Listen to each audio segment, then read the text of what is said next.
Lorsque je me connecte sur les réseaux sociaux, notamment le réseau social TikTok, je vois des vidéos défiler tout le temps où les hommes se plaignent, la femme en Europe n'est pas soumise parce qu'elle gagne de l'argent, la femme en Europe est nanani nanana, la femme en Europe c'est monté, c'est descendu. Les hommes voudraient que les femmes se comportent exactement comme elles se comportent en Afrique, en Europe. Les hommes voudraient que les femmes en Europe soient pareilles que les femmes en Afrique. Mais on ne pourrait fuir la réalité assez longtemps.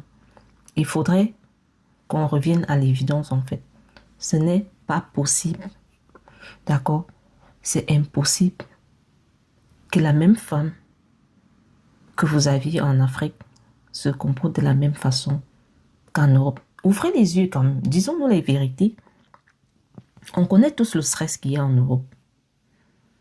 On connaît tous la vie en Europe. Ceux qui sont en Afrique disent, voilà, en Europe, ils ont beaucoup d'argent, ils gagnent beaucoup. Mais nous qui sommes sur le terrain, on sait comment ça se passe. Tu as un salaire de peut-être 2500 € et puis tu vas payer une maison de, je sais pas, en Allemagne, peut-être 3 chambres, salon, ou alors, je sais pas trop. Tu peux aller dans les 1500 €, 1300 € si tu veux une maison assez décente. D'accord? Tu as une famille, tu as des enfants à nourrir. Tu ne peux pas être seul à travailler, toi, en tant qu'homme. Soyons clairs là-dessus.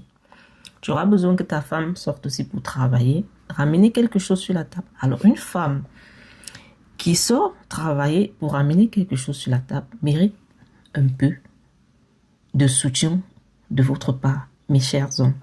C'est pourquoi on va vous parler, dire tout ce qu'on veut. Les mariages seront toujours des échecs en Europe tant que vous, en tant qu'homme, vous n'allez pas comprendre que l'Europe et l'Afrique, c'est deux mondes différents.